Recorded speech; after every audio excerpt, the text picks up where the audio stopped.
Hello. Okay, so this is the, I guess, morning after review of El Camino, the official follow up to Emmy Award winning series The Breaking Bad. Sorry, it's my alarm. Um, so basically, yeah, it's in the best terms I could put this. It has okay. There was an anime called Nadisco, and it was this sci-fi spaceship uh, war comedy. It's like MASH, pretty much. Um, and the series ended, and but it was still like there was still stuff to do, and so they had enough material left over for the inevitable sequel. That's what it said. Because that's a cliche thing, the inevitable sequel. But what ended up happening was that they had the movie afterwards to follow it up, but it wasn't anything real, conclusional. It was just like the next thing that happened. So it doesn't really resolve anything. It's kind of more of a where are they now sort of a thing. So we touch base briefly with a lot of the main characters and side characters of the original story. What became of them, where are they doing, and that's what this movie feels like. That's what that movie felt like, because it didn't really feel like a conclusion. It just felt like, you know, um, kind of more of a, what was the word for it? Like a cameo appearance or prolonged cameo appearance. It wasn't conclusional, and it wasn't really an epic story. Like they tried to have intrigue to it, but it was more of just a hand wave, a cameo appearance. Hi, and then they walk off screen. And here comes the next person. So during this story of minor intrigue, you see people and say, "Oh, there's that person. There's this person. How are they doing?" Or they're just there as a wave and then leave, and that's it. I forget what the name. There's a word for it. I forget, but basically, it wasn't really anything too eventful. It wasn't very emotionally or structurally or storyfully, impactful. It was a very light little nod to the characters. That's it. And then by the end of that movie, it was still, uh, stuff wasn't resolved at all. It was just other stuff still happened. So it wasn't a conclusion to any real sort. And that's, but El Camino actually has a more cohesive conclusion, I guess. Probably because this is the question that we kind of wanted to know. What happened to Jesse uh, Pinkman after he busted through the gate? Quite frankly, I thought he drove off there and into the story of Driven, the one where he stars in as a racer. It's kind of nice, but no. But anyway, so I wasn't really asking for it, but I'm not saying I didn't want it. I'm not saying that at all. I'm saying you're telling that story. I'm like, ooh, please do tell. If there's more from this universe, I will take it, please. Not that I was asking for it, but I am so like, please tell me more. You know? So, is El Camino a good story? Yes, it's a good epilogue. It's a good epilogue. It's what it is. It's a good movie length epilogue. From the emotional roller coaster that was Jesse's life. We see Walt's journey. Like in the end of the last season, it was Walt's journey because we see him, up in the cabin, him coming back, him taking out the bad guys, and then we saw very little of Jesse since he got since the death of his girlfriend by the hands of what his name was. I forget what his name was, but the blonde head guy.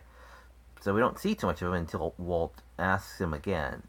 Convinces that the leader guy to bring Jesse out. So we don't really see what happened to Jesse during that time and then afterwards. So we see this a little bit more of Jesse's, you know, time going through that period while Walt was in exile, and then the time when he came back to try and get out and go to Alaska. And so, yes, all the heavy drama is gone, but not the suspense. The suspense is there decently enough. It's okay. It's not heavy suspense, but there is a suspenseful moment, tense moments. And there are a lot of, and yes, there are a lot of nods to characters coming in for a scene and then leaving. They don't really contribute too much. You kind of wonder why they were there a little bit, just a little bit. Like you kind of wish they could do more, or you could have seen more about them. At least by the end. But yeah,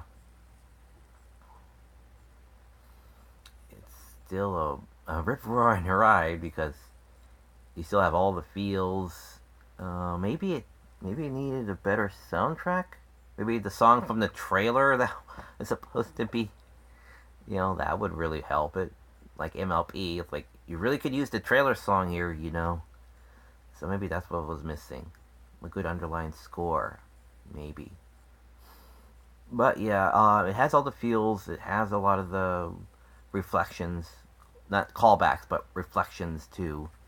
And there's a scene that feels pretty good, and it answers that one scene. You'll see it, but yes, it's kind of strange how at the end of an episode they were going from one place to another and they're fine. It's like we're in a situation, we're out of the situation, now we're over here, and we're all fine and clean. And it's like, no, you would still need that time to get. So I don't know if I doubt that was a deleted scene, but I'm kind of glad it's there, just to see that one character just one more time, even if it is in a flashback, like Lost, where they says, because no one ever truly dies on Lost. They live on in backflashes. So yeah, was it everything I wanted? No, no, but was it everything I needed to know? Yes.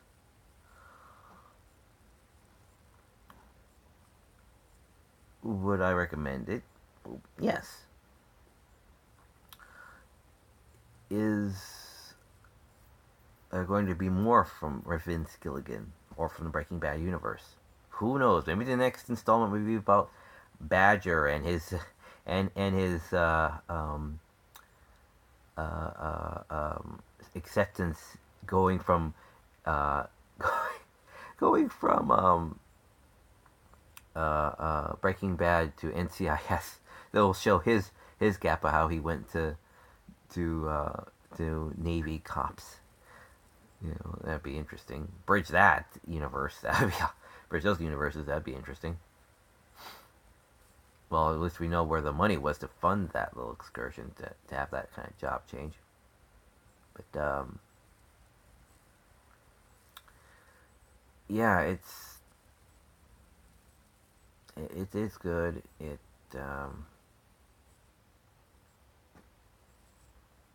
it shows the blatantly obvious, yes, how Jesse got to Alaska, how he got to start over, how he got to just, you know, get away from, Albuquerque. And, interesting enough, he doesn't say bitch throughout this entire thing. Not that I don't recall. Granted, I was drinking. But, yes, I'm an adult. I drink. Jeez. Especially right now. I gotta be out in 3 weeks. And I still have no callbacks and no second job. So, yeah, it's a bit stressful. So, I'll watch it again eventually at some point. I am interested in watching it again. Not in a rush to see it again, but I am interested in seeing it again, preferably with someone else. And I hear it's going to be in theaters, possibly today. So, yeah.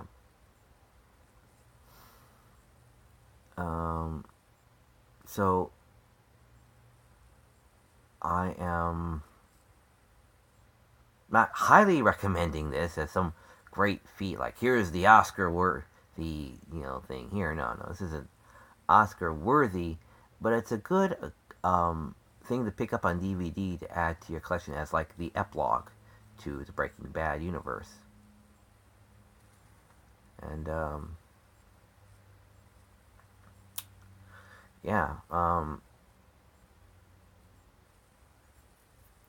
curious about Better Call Saul. I'm really curious about how they're gonna connect the prequel series to the then current timeline of Walter and Jesse needing a criminal. Like, you don't want a criminal lawyer, you want a criminal lawyer.